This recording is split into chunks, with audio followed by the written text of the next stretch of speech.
Vous vous souvenez des précédents messages que j'ai apportés? J'avais parlé la dernière fois du disciple qui aime. C'était le premier message de cette série, disciple qui aime. On avait parlé de l'amour agapéo.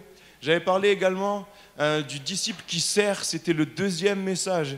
Et ce matin, j'aimerais apporter un troisième message qui s'imbrique et qui vient compléter cette série, mais qui vient également compléter les deux précédents messages de Saverio sur la semence, sur la bonne terre.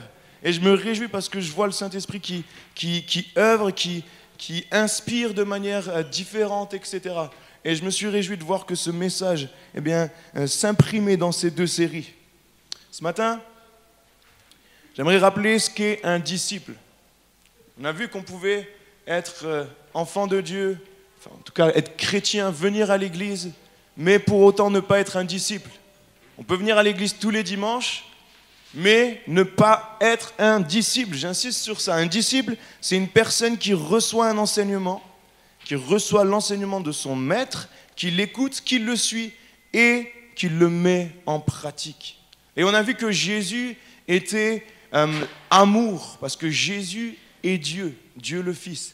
Et Dieu est amour, et Jésus est amour, et il aime d'un amour agapéo. Et nous, en tant qu'enfants de Dieu, nous voulons le suivre, nous voulons marcher à sa suite, et nous voulons aimer de cet amour agapéo. L'amour agapéo, c'est l'amour inconditionnel, l'amour divin. On a vu également que Jésus était l'exemple du sauveur parfait. Lui, le sauveur du monde, l'exemple du serviteur parfait. Le sauveur du monde est venu sur terre comme un serviteur. Tout au long de sa vie, il a servi et lorsqu'il a été à la croix, il est mort pour nous. Et parce que c'est l'exemple du serviteur, nous voulons en tant que disciples le servir. Et ce matin, ce troisième message que j'aimerais apporter s'intitule « Le disciple qui témoigne ». Le disciple qui témoigne. Qu'est-ce qu'un témoin de Christ? Un témoin, c'est celui qui témoigne de la vérité de ce que Jésus a accompli à la croix. Un témoin de Christ témoigne de la vérité du salut, de la bonne nouvelle de l'évangile et de l'amour de Dieu. Ça, c'est un témoin. Nous qui connaissons la vérité qui est Jésus-Christ. Jésus va dire, je suis le chemin, la vérité et la vie. Jésus est la vérité. Et nous qui connaissons Jésus-Christ, qui avons fait cette rencontre parfaite avec lui, en tant qu'enfants de Dieu, nous voulons partager cette vérité. Vous êtes d'accord avec moi? Lorsque un témoin voit une scène, son devoir est de partager, d'exposer les faits. Et nous qui connaissons la vérité, notre devoir, c'est de partager cette vérité. Est-ce que vous êtes d'accord avec moi? J'aimerais ce matin qu'on s'appuie sur une lecture qui se situe dans la parole de Dieu dans Matthieu 9, au verset 36. Matthieu 9, verset 36. Et pour expliquer le contexte, Jésus, lors de son ministère, va marcher, on le voit, il parcourt un peu de nombreuses villes, de nombreux villages, et il va prêcher la bonne nouvelle du royaume, et il va également envoyer ses disciples. Il va envoyer d'abord ses 12 disciples pour prêcher la bonne nouvelle, pour guérir les malades. Il va également envoyer après 70 autres disciples pour prêcher la bonne nouvelle, pour prêcher le royaume de Dieu. Et voilà ce qu'on lit dans Matthieu 9, au verset 36. « Voyant la foule, il fut ému de compassion pour elle, parce qu'elle était languissante et abattue, comme des brebis qui n'ont point de berger. Alors il dit à ses disciples, « La moisson est grande, mais il y a peu d'ouvriers. Priez donc le maître de la moisson d'envoyer des ouvriers dans sa moisson. » Jésus, en voyant la foule, cette foule qui est perdue, cette foule qui ne connaissait pas la vérité, Jésus va être ému de compassion. Jésus va être attristé. Il va voir toutes ces personnes qui sont abattues, toutes ces personnes qui sont perdues. Et Jésus va se tourner vers ses disciples, il va leur dire, mais la moisson est grande, la moisson est blanche. La foule est prête à entendre parler du royaume de Dieu, mais il y a peu d'ouvriers. Il y a peu d'ouvriers dans la moisson.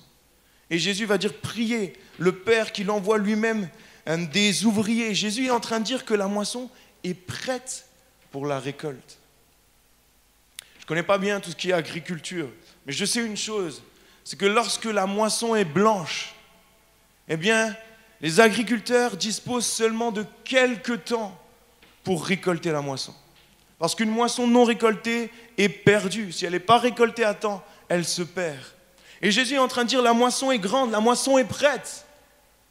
Il faut aller la récolter maintenant. La moisson est blanche, mais il y a peu d'ouvriers. Jésus est en train de dire que cette moisson qui est blanche correspond à cette terre qui est bonne et qui est prête à être semée. Est-ce que tu es d'accord avec ça? La foule correspond à cette terre, ces 4 terrains qu'on a vus ces dernières semaines. Et Jésus est en train de dire, eh bien, cette terre est prête à être semée, mais il y a peu de semeurs. Mais il y a peu de semeurs. Mon premier point ce matin, c'est être un témoin qui sème. S-E accent M-E. Être un témoin qui sème. Souvenez-vous de cette parabole du semeur qu'on a vue il y a 2 semaines. Le semeur sort pour semer. Et voilà que des graines de la semence vont tomber le long du chemin, d'autres dans les endroits pierreux, d'autres dans les endroits épineux, et d'autres enfin dans la bonne terre. Vous me suivez, vous vous souvenez de ça? Et les graines qui vont tomber dans la bonne terre vont alors porter du fruit. Cette semence va mourir et va porter du fruit. Et la Bible précise ça. Et je crois que si Jésus indique ça, ce n'est pas pour rien. Il dit que un fruit a un rendement de 100. Une graine a un rendement de 100. Pour une graine. Une semence a un rendement de 60. Toujours pour une graine. Et une autre semence a un rendement de 30. Imaginez avec 3 graines, au final, combien de graines, combien de fruits il y a. Imaginons ce rendement. Ce rendement. Lorsqu'un fruit pousse, eh bien, le fruit peut être utilisé pour de la nourriture ou il peut être ressemé à son tour. Vous êtes d'accord avec ça? Vous me suivez? Ce n'est pas moi qui vais vous enseigner comment on plante quelque chose. Mais ça, je l'ai appris en SVT. Est-ce qu'il y en a qui ont appris ça? On peut planter, ça pousse. Il faut arroser, ça pousse. Et Jésus va dire que le rendement à la clé de la bonne terre est énorme. Le rendement est énorme. Une petite graine peut porter énormément de fruits. Et ce matin, pour semer, pour pouvoir semer à notre tour, il faut que notre graine porte du fruit et que cette semence soit prête à être plantée. Certains pensent que Jésus est le seul semeur. Non, ce n'est pas vrai. Jésus est le semeur, bien sûr. Mais Jésus nous envoie, comme il a envoyé ses disciples, pour aller semer, pour aller prêcher. Et alors, à ce moment-là, si nous sommes cette bonne terre, si nous portons du fruit, eh bien le fruit que nous portons va pouvoir être semé. Est-ce que vous êtes d'accord avec ça? La priorité, c'est d'être cette bonne terre. La priorité, et c'était vraiment cette continuité des 2 messages qu'on a eus ces 2 dernières semaines. La priorité, c'est d'être cette bonne terre. Et parce que nous serons cette bonne terre, parce que nous porterons du fruit, eh bien ce fruit pourra être semé. Et alors que ce fruit sera semé, eh bien le rendement sera grand et il y aura comme un effet multiplicateur. Est-ce que tu es d'accord avec ça? Est-ce que ça t'encourage ce matin? Amen. Dieu, ce matin, cherche des semeurs.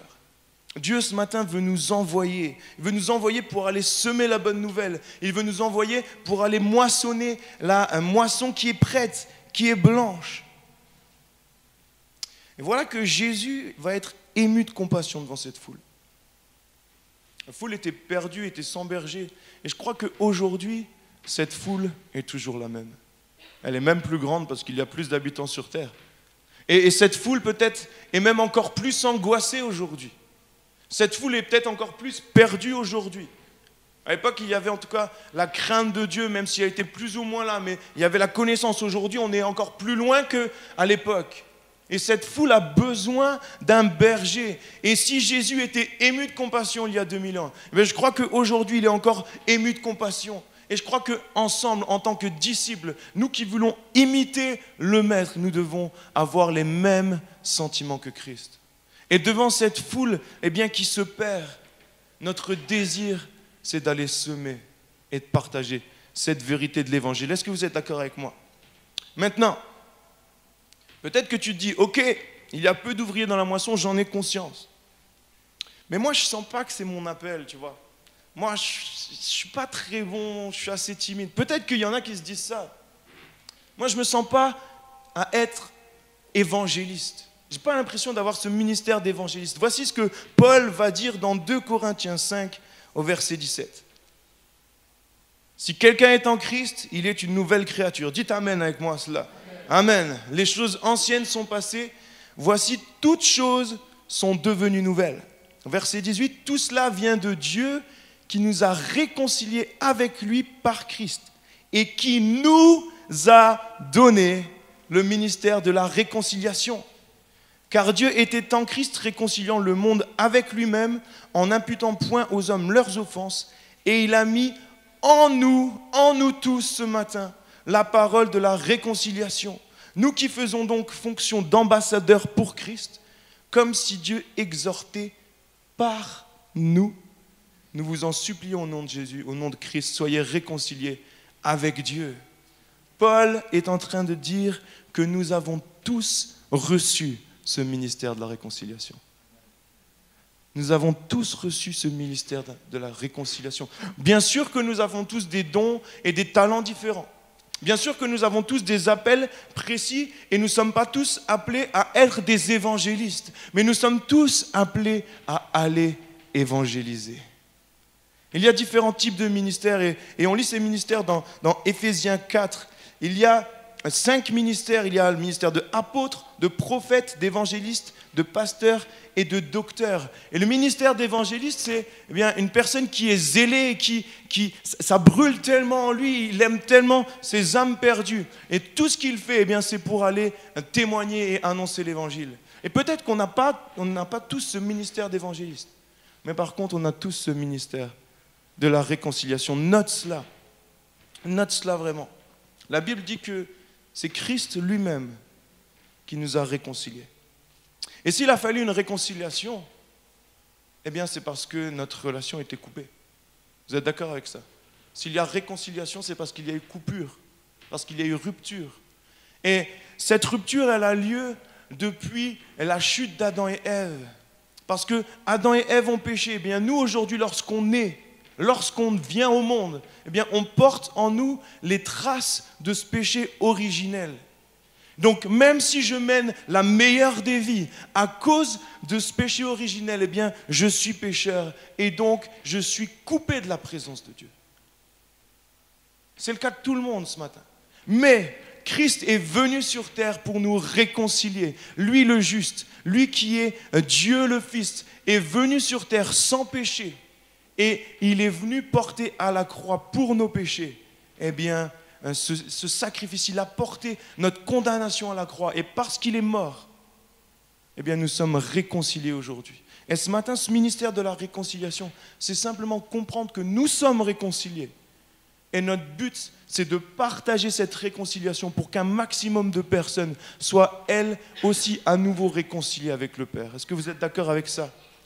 Amen. Peut-être que dans ton passé, tu as l'impression que tu as fait des choses qui n'ont pas glorifié Dieu. Tu as peut-être dans ton passé attristé le Saint-Esprit. Mais on vient de le lire. Si quelqu'un est en Christ aujourd'hui, les choses anciennes sont passées. Et toutes choses deviennent nouvelles. Et tu es réconcilié. Ne doute pas que tu es réconcilié aujourd'hui. Vraiment, j'insiste sur ça. Ne doute pas ce matin, si tu crois que Jésus est venu sur terre, si tu confesses tes péchés à Dieu, si tu te repens de tes péchés, si tu le reconnais comme ton Sauveur et ton Seigneur, ne doute pas, tu es réconcilié. Accepte cela par la foi. Accepte cela par la foi.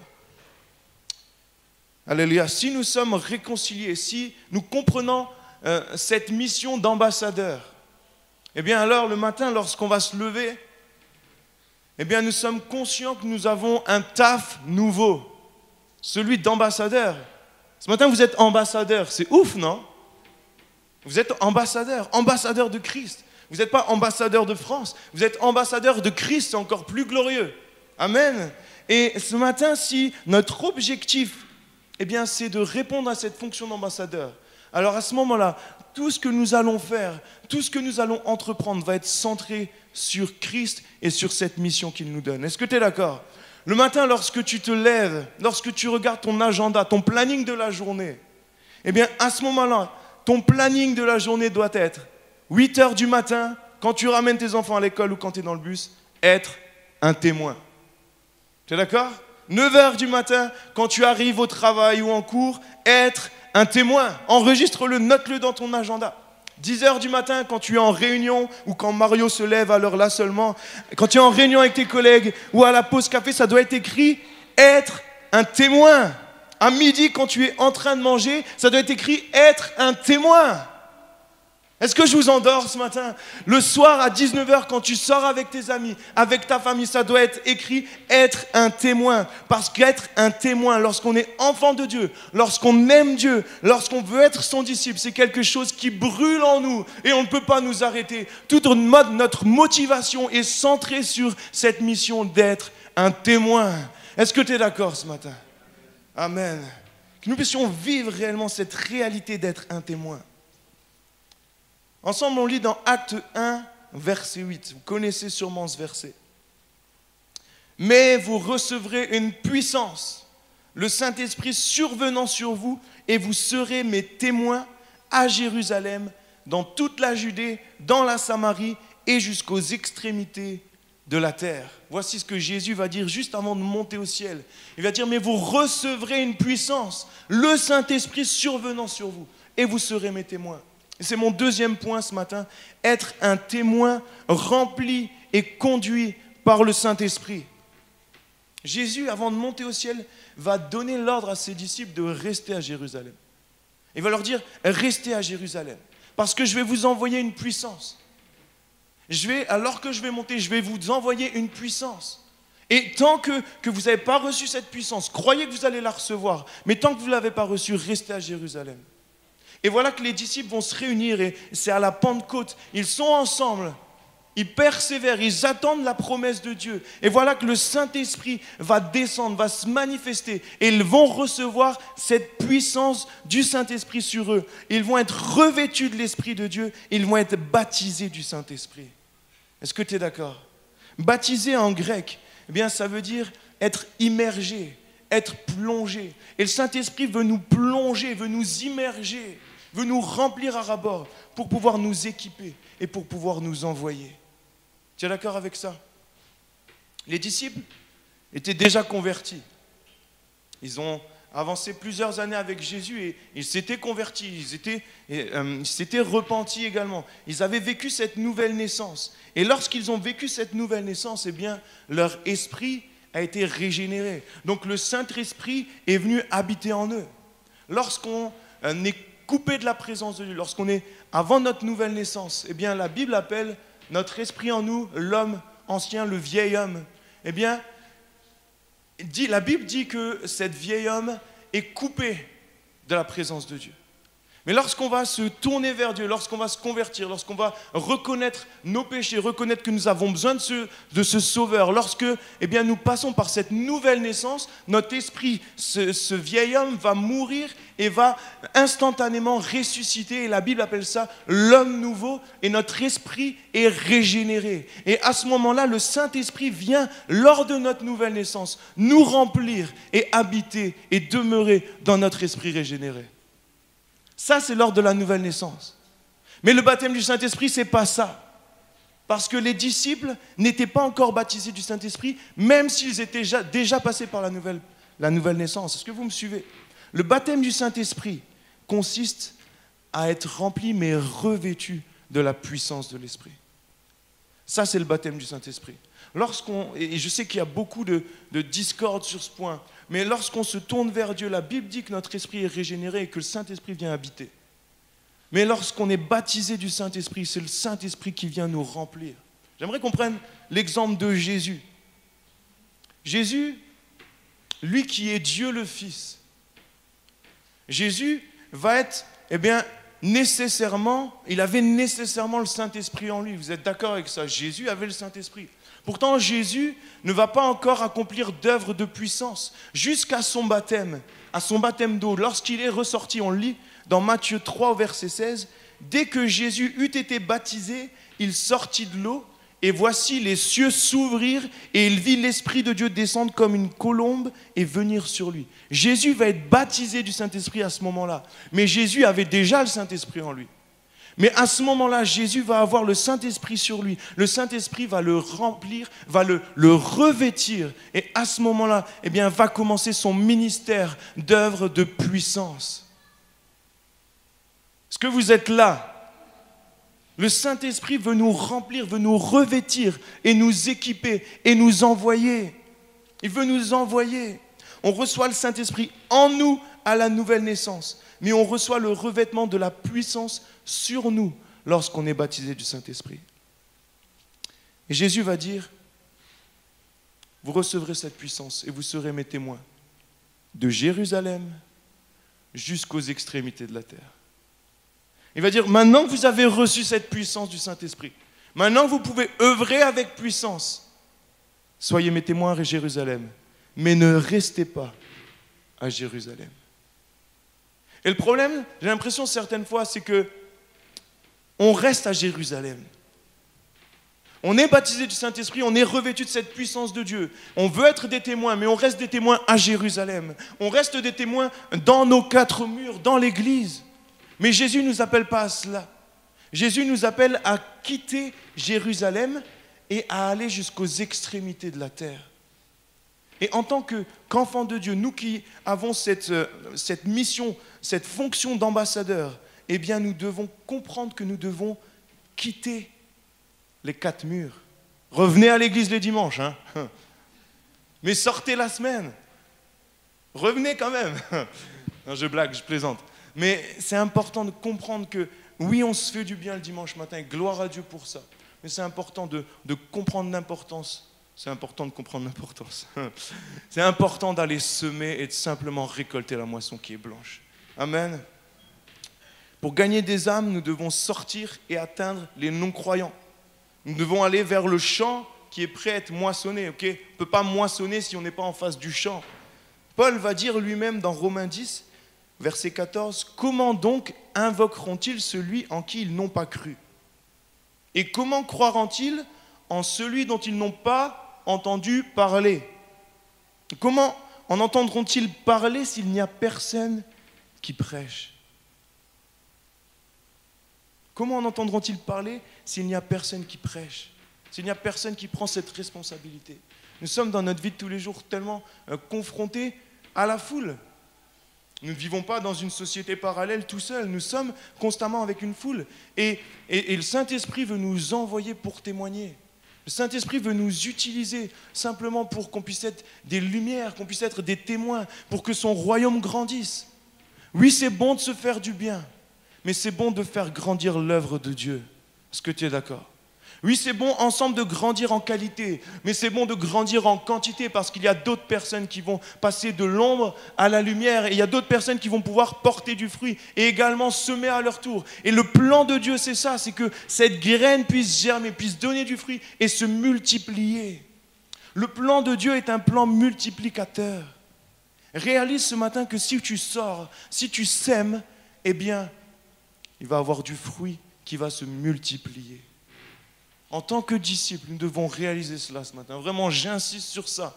Ce n'est pas un mandat que Dieu donne à certaines personnes. C'est un mandat que Dieu donne à chacun.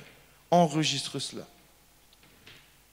Le Saint-Esprit nous équipe pour que nous sortions et que nous soyons des disciples qui témoignent.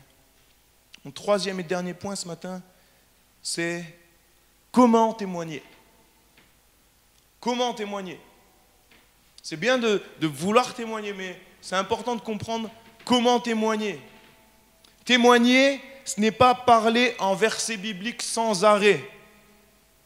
Témoigner, ce n'est pas crier toutes les 3 secondes « J'aime Jésus » dans la rue. On peut le faire, le Saint-Esprit peut nous conduire à faire cela, mais ce n'est pas forcément comme ça qu'on doit témoigner. Est-ce que vous me suivez? On est dans une société qui évolue. Il y a 2000 ans, eh bien, la société n'était pas la même qu'aujourd'hui. Il y a 30 ans, la société n'était pas la même qu'elle l'est aujourd'hui. La société évolue. Aujourd'hui, on est dans une phase qu'on appelle une phase post-chrétienne. Il y a quelques années, on était encore dans cette phase chrétienne. C'est-à-dire que la culture, la norme était être chrétien. Même si après, c'était peut-être très religieux, mais en tout cas, la norme était comme ça. Aujourd'hui, on est dans une phase post-chrétienne. C'est-à-dire que la culture rejette Christ. La culture rejette les valeurs. Et je ne vais pas vous dire comment, vous le savez tous, dans notre vie de tous les jours, on a juste allumé notre télé, on comprend que les valeurs du royaume de Dieu sont certaines fois bien loin.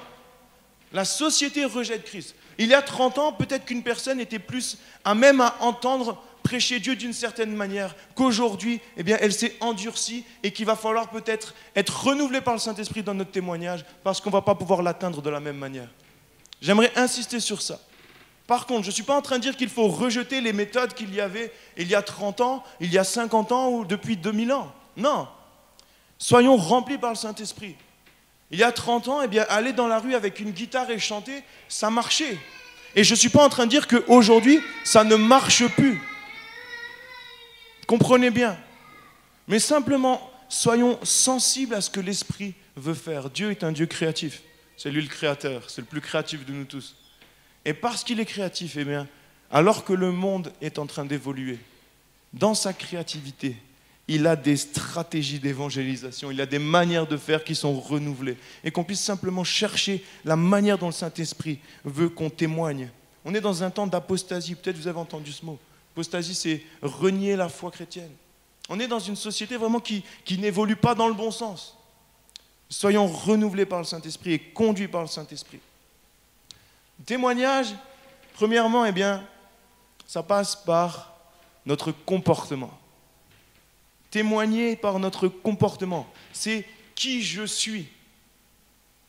Mon comportement, comment je vis, comment j'évolue, c'est qui je suis. Et le premier témoignage qu'on doit avoir, c'est le témoignage par notre comportement. Les gens regardent qui tu es, bien souvent avant d'écouter ce que tu dis. Imagine, tu évolues dans une société et tu es tous les jours avec tes collègues de travail. Ils te connaissent, ils savent comment tu vis. Et si tu as une vie qui n'est pas conforme avec la parole de Dieu, mais que dans 3 ans après, tu leur prêches l'évangile, eh bien ils vont se dire, le gars-là, il a un petit souci. Les gens regardent d'abord qui tu es. Les gens te regardent évoluer. Et le premier des témoignages, et c'est certaines fois le témoignage qui impacte le plus, eh bien, c'est le témoignage par notre comportement et notre manière de vivre. Est-ce que tu es d'accord? Si tu es une lumière, eh bien, les gens qui sont dans les ténèbres viendront vers cette lumière. On lit ça dans Matthieu 5, verset 14. Vous êtes la lumière du monde. Une ville située sur une montagne ne peut pas être cachée. Et on n'allume pas non plus une lampe pour la mettre sous un seau, mais on la met sur son support et elle éclaire tous ceux qui sont dans la maison. Verset 16, que de la même manière votre lumière brille devant les hommes. C'est notre comportement ça, c'est notre manière de vivre. Que votre lumière brille devant les hommes, afin qu'ils voient votre belle manière d'agir et qu'ainsi ils célèbrent la gloire de votre Père Céleste. C'est-à-dire que ta manière d'agir, ta manière de te comporter va glorifier Dieu.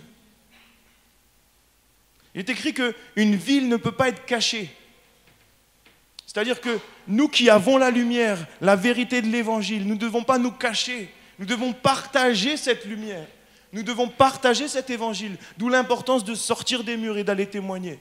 Et voilà que lorsqu'on est une lumière, eh bien dans ce monde de ténèbres, les gens vont automatiquement se tourner vers la lumière.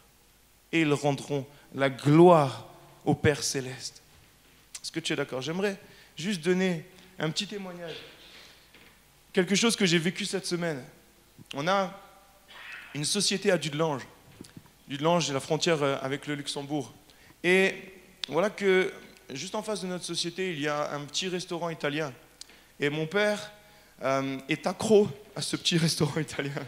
Priez pour lui, s'il vous plaît. Mais voilà que mon père va souvent dans ce restaurant italien. Et cette semaine, mon père était en déplacement. Et j'ai été dans ce restaurant et je discutais avec le restaurateur. Mon père n'est pas au courant de ce témoignage que je vais rendre. Et je discutais avec ce restaurateur et voilà qu'il est venu lui-même sur le sujet. Il me dit, Alexandre, tu sais, ton père, c'est vraiment quelqu'un de bien. Lorsque ton père est là, je ressens quelque chose. Il partage l'amour, il est toujours là à m'écouter, il prend soin de moi, il me donne des idées pour le restaurant. Je ne suis pas en train de vouloir faire des compliments au pasteur, comprenez bien. Mais voilà ce que ce restaurateur va me dire. Et on discute et je dis, mais je le vois tous les jours, je vois comment mon père évolue, je vois comment il fonctionne et il aime les gens, il aime vraiment les gens. Et je lui dis, et en plus avec ce qu'il fait, eh bien, ça, c'est dans la continuité. Et là, il m'arrête et il me dit, mais comment ça, ce qu'il fait? Je dis, ben, il est pasteur. Moi, dans ma tête, je me dis, mon père, ça fait 3 ans que tous les midis, il est dans ce restaurant. Et il a dû lui dire qu'il était pasteur. Au moment où je dis, il est pasteur, il s'arrête. Sa femme était en train de cuisiner à côté parce que lui parlait. Ils s'arrêtent tous les deux, ils me regardent, ils font, pasteur évangélique? Je dis oui. Au même instant, la femme commence à pleurer. Au même instant, elle était en t-shirt, elle me montre, elle avait les poils qui s'hérissaient, elle était en train de pleurer. Lui était complètement étonné et ils ont dit, mais je comprends maintenant. Mais je comprends maintenant. Et voilà ce qu'il va me dire, cette phrase, je l'ai notée, cette phrase qui m'a tellement impacté. Le restaurateur va dire, je ne savais pas qu'il était pasteur parce qu'il ne me l'a pas dit. Écoutez bien. Mais j'ai toujours su que cet homme était un envoyé de Dieu pour moi. Ça, c'est la puissance de Dieu. Ça, c'est la puissance de Dieu. Je suis hyper ému parce que quand j'étais en face d'eux, je voyais la femme qui pleurait. Alors, elle a écouté dans le restaurant toute notre page YouTube. Je suis revenu la voir 1 heure après. Elle m'a dit, j'ai déjà écouté 3 vidéos. Et ils n'ont pas pu être là ce matin parce qu'ils sont en train de déménager, mais ils veulent être là les dimanches matins. Amen. Est-ce qu'on peut rendre la gloire à Dieu? Amen. Les gens sont impactés par qui tu es. Si tu es une lumière sans même parler de Dieu, ils sont impactés. Qu'on puisse prendre conscience de cela. Témoigner, c'est également témoigner par ce que je fais. Le premier, c'est mon comportement, c'est qui je suis. Et ensuite, c'est ce que je fais. Et on a vu justement dans les précédents messages que notre témoignage est lié avec notre service. Notre témoignage est lié avec notre service. Parce que lorsqu'on aime Dieu, eh bien, cet amour pour lui nous pousse à le servir, nous pousse à servir notre prochain. Et lorsque j'aime mon prochain, eh bien, je rends témoignage de l'amour de Dieu qui est en moi. Certaines fois, on ne sait pas quoi dire lorsqu'on est en face des gens. Mais commençons par œuvrer. Commençons par servir nos frères et sœurs. Commençons par servir les non-chrétiens dans notre vie de tous les jours. Ce matin, alors que j'ai préparé ça, ce matin, je roulais pour venir à l'église. Et j'arrive sur un rond-point qui est à peu près à 3 minutes de chez moi. Et j'étais un peu à la bourre ce matin. J'avais rendez-vous avec l'équipe de louange. Et je suis dans le rond-point et je vois une personne qui fait du stop. Un homme d'environ 50, 60 ans qui fait du stop. Moi, je suis à la bourre. Alors, je trace. OK? Et je sens Dieu qui me dit, « Hé, tu prêches sur quoi ce matin ?» Alors, j'ai dû faire un détour. Seigneur, essaye de me le dire plus tôt, avec le sens qui augmente. Non, je rigole, je plaisante. Mais j'ai dû faire demi-tour et je suis retourné vers cet homme. Je me suis arrêté, je dis, tu vas où? Il m'a dit, je vais à Ucange, donc c'était pas très loin. C'était un petit détour, mais ça va. Je dis, viens, entre. Il s'assied, cet homme. Et première chose qu'il me dit, c'est, tu vas où, toi? Je dis, ben moi, je vais à l'église. Il fait, ah ouais, tu crois en Dieu? Mais moi, j'ai prié sur le chemin, là. J'ai prié que quelqu'un me ramène parce que j'ai froid. Non, ça, je l'ai rajouté, ok? Mais il m'a dit qu'il a prié. Alors, je ne sais pas de quelle dénomination, de quelle religion, etc.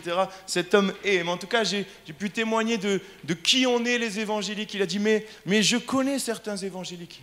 Et je lui ai dit où l'église se situe. Et on n'a vraiment eu que quelques minutes. Mais je me dis, ce matin, je bénis Dieu parce que j'ai semé quelque chose. J'ai semé parce que j'ai fait, parce que j'ai dit, mais parce que je l'ai pris alors qu'il faisait 0 degré et que je l'ai amené. Je pense que si juste j'avais ouvert ma fenêtre et que j'avais dit « Dieu t'aime, mon ami », que j'étais parti, ça n'aurait peut-être pas eu le même impact. Qu'on puisse commencer par témoigner par nos actes. Et enfin, le témoignage, bien sûr, c'est par nos paroles, ce que je dis. Si nous avons une relation et une communion avec le Saint-Esprit, alors le Saint-Esprit lui-même va remplir nos bouches. Est-ce qu'il y en a qui peuvent témoigner de ces expériences qu'on a vécues où on est en face des personnes et là on sent, c'est comme si presque on ne se maîtrise plus. Il y a des mots qui sortent de notre bouche et on voit presque le Saint-Esprit lui-même parler au travers de notre bouche. Est-ce qu'il y en a qui ont déjà vécu ça? Le Saint-Esprit remplit notre bouche. Le Saint-Esprit veut remplir notre bouche. Et c'est important d'être sensible à ce discernement de l'Esprit. Je dis ça de cette manière parce que je crois qu'on peut être en face d'une personne et par notre parole, eh bien, provoquer un impact négatif. Il faut faire attention à la portée de nos paroles. On peut avoir un impact certaines fois négatif, même si on annonce la parole de Dieu et même si on prêche la bonne nouvelle. Je ne dis pas qu'il faut cacher la vérité et dire qu'une partie, non, non, mais soyons sensibles à l'Esprit de Dieu. Imaginons qu'on est confronté avec des personnes, on est avec, je ne sais pas, dans la rue avec des personnes qui vivent d'une certaine manière et qu'on arrive en leur disant « mais repentez-vous, race de vipères, vous allez être perdus, etc. » Imaginons cela. Peut-être que le Saint-Esprit peut nous conduire dans certaines manières, je ne dis pas le contraire. Mais peut-être qu'on peut aussi perdre ces personnes. Tandis que si on commence par les aimer, si on est sensible à la voix du Saint-Esprit en nous, eh bien le Saint-Esprit va nous donner des mots qui vont les impacter. Et après, on va pouvoir les conduire dans la vérité. Mais prenons conscience de l'importance de ce que nous disons. Ce n'est pas parce qu'il y a notre frère qui est en face de nous, qui est souvent pas chrétien, je parle, hein, et qui est en train de faire quelque chose de contraire à la parole de Dieu, que nous devons tout de suite venir le matraquer avec des versets. J'insiste vraiment sur ça. J'insiste aussi, je ne l'ai pas noté, mais ça me vient en tête. Attention au patois de Canaan, mes amis. Est-ce que vous savez ce que c'est le patois de Canaan? Patois de Canaan, alors c'est une expression qui n'est pas biblique, bien sûr, mais c'est tout un ensemble de mots que nous, enfants de Dieu, on a l'habitude de dire. L'agneau immolé qui a donné son sang, qui nous a rachetés. Je ne sais pas quel mot, mais ça c'est le patois de Canaan. Et certaines fois, les non-chrétiens, eh bien, ils nous prennent pour des gars perchés. Parce qu'ils se disent, mais pourquoi il me parle d'un agneau qui est mort, lui? Je suis sérieux. Qu'on puisse être sensible à cela. C'est notre amour pour les nouveaux, pour les non-chrétiens, et le discernement du Saint-Esprit qui va nous conduire vraiment, et qui va nous donner les mots. Paul va dire, alors qu'il est en Grèce à Athènes, dans Actes 17, verset 23, « J'ai même découvert un autel avec cette inscription « À un Dieu inconnu, ce que vous révérez sans le connaître, c'est ce que je vous annonce. » J'ai eu ce privilège d'aller avec l'école à Athènes, dans l'acropole. Et je pense que Paul, en tout cas, était à Athènes à ce moment-là. Il y a plein de temples. Il y a une atmosphère assez lourde. Parce qu'il y a plein d'idoles, il y a plein de temples, il y a plein de dieux. Et Paul est dans cette situation, dans cette atmosphère, avec ces personnes qui rendent des cultes à leur Dieu. Et il va voir cet autel où c'est écrit « à un Dieu inconnu ». Paul ne va pas arriver en disant « tous vos dieux, c'est n'importe quoi ». Paul, alors que c'est la vérité, ne va pas arriver en disant « mais ce que vous faites, les cultes que vous rendez, c'est pas juste ». Non, même si c'est la vérité. Paul va utiliser ce qu'il a vu. Et le Saint-Esprit, je suis persuadé, lui a dit, utilise ça, ça va les impacter. Et il va dire, eh bien, j'ai vu un autel où c'était écrit à un Dieu inconnu. Et là, les Grecs vont être interpellés. On va dire, tiens, qu'est-ce qu'il nous annonce, lui? Et Paul va annoncer qui est Jésus. On voit, quand on continue la lecture, qu'il va en perdre certains. Mais on voit également qu'il va en gagner certains.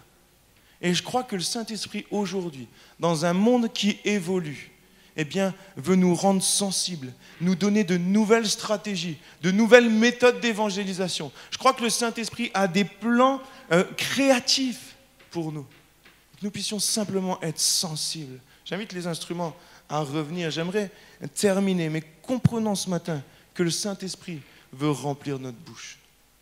Le Saint-Esprit veut nous envoyer. Le Saint-Esprit veut t'envoyer toi personnellement ce matin.